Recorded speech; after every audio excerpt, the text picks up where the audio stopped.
Olha como que você pega a ficção do cristianismo apenas nos detalhes. Esse daqui é Lucas 5,19, onde vai relatar que os seguidores de Jesus levam um paralítico sobre o telhado e removendo as telhas, o abaixam para que Jesus possa o curar. E a palavra utilizada no grego nesse texto é keramon, que significa exatamente telhas. Então preste atenção, para descer o paralítico para Jesus curar, eles tiveram que tirar as telhas para que isso fosse possível. Porém, as telhas existiam nas casas greco-romanas, como vocês podem muito bem observar. Mas as casas onde Jesus estaria realizando seus milagres não tinham telhas, como vocês podem constatar aqui, e sim terraços. Isso é mais uma evidência do contexto helênico-romano em que essa mitologia foi inventada. O argumento do rapaz é muito bom, mas contém erros. O que ele chama de mitologia, o que ele chama de conto de fadas, na verdade, ele está falando de uma realidade que ele mesmo não sabe descrever ou que ele insiste em refutar, mas de maneira desleal. Como eu disse, ele apresentou alguns conceitos interessantes, mas são sofismas. E eu quero aqui falar para vocês sobre uma metodologia da eloquência, como se fosse um cavalo de Troia cognitivo, onde a pessoa aparentemente te oferece um presente, mas você acaba recebendo um inimigo. É simplesmente um sofisma intelectual que está aqui e o meu interesse aqui é refutá-lo, É muito fácil você refutar os argumentos que ele colocou e eu vou aqui traçar alguns pontos, mas antes disso, eu quero enfatizar algumas verdades que ele coloca para poder depois apresentar as suas mentiras infundadas. Vamos lá? Primeira verdade que é irrefutável dentro da passagem que ele apresentou. É verdade sim, as casas populares elas não possuíam os telhados como nós conhecemos, principalmente dentro da cultura judaica, Isso não acontecia, não são os telhados como nós os conhecemos hoje.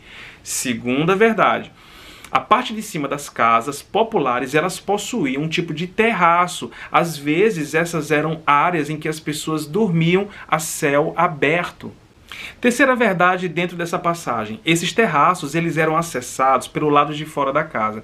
As escadas, elas permaneciam do lado externo da casa. Por isso que o paralítico e os amigos de Jesus não entraram pela porta principal, mas pela parte exterior da casa para acessar a parte do telhado ou a parte superior da casa.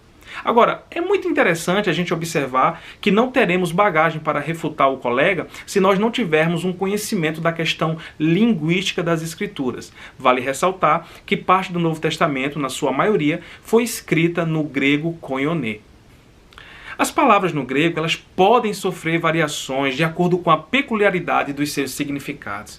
Por exemplo, para nós, apesar de haver diferentes tipos de amor, ou seja, existe o amor de um pai para o filho, entre irmãos, entre casais, mas nem por isso nós flexibilizamos a palavra amor, independente da especificidade desse amor. Já no grego, de acordo com o tipo de amor a que se refere, ou seja, ele pode ser ágape, pode ser filéu, pode ser eros, ele sim vai sofrer variações.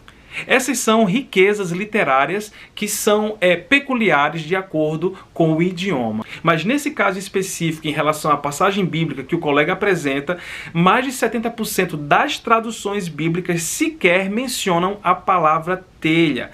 Mas vamos lá. A palavra telha, no grego, significa de fato keramon, que também pode significar telhado ou simplesmente teto. Querer usar a palavra keramos apenas como telha é forçar o texto. Por exemplo, em inglês, a palavra telha significa roof tile, mas o telhado significa simplesmente roof. Por isso, é preciso que haja de forma específica uma palavra que diferencie as duas. E nesse caso, no grego, não há essa diferenciação.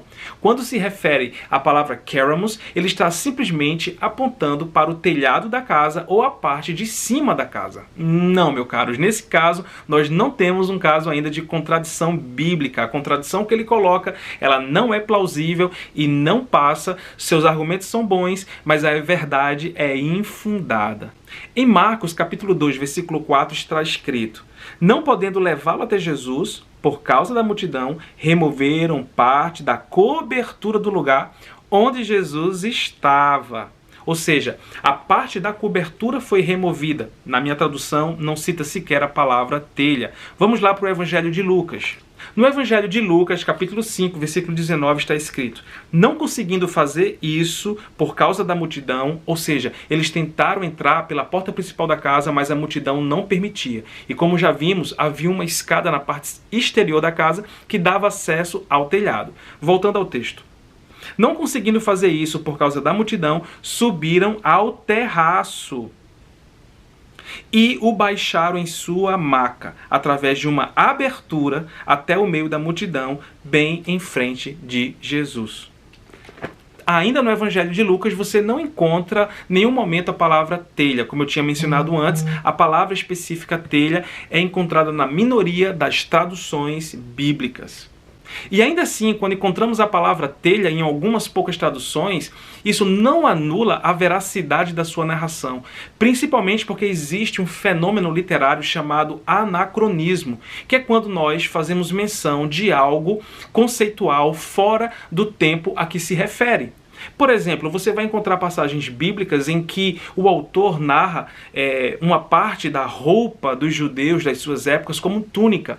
Já nas cópias ou nas traduções futuras, você vai encontrar a mesma túnica sendo referida a casacos, que são construções muito posteriores de suas épocas. Essa característica é comum quando nós encontramos literaturas que são registros posteriores aos acontecimentos aos quais elas se referem. Não, meus irmãos, ainda não temos aqui um erro ou uma contradição bíblica, temos apenas uma característica literária reconhecida como anacronismo e estamos simplesmente refutando a teologia reversa com a teologia correta. Fique ligado, fique conosco e até o nosso próximo vídeo. Valeu!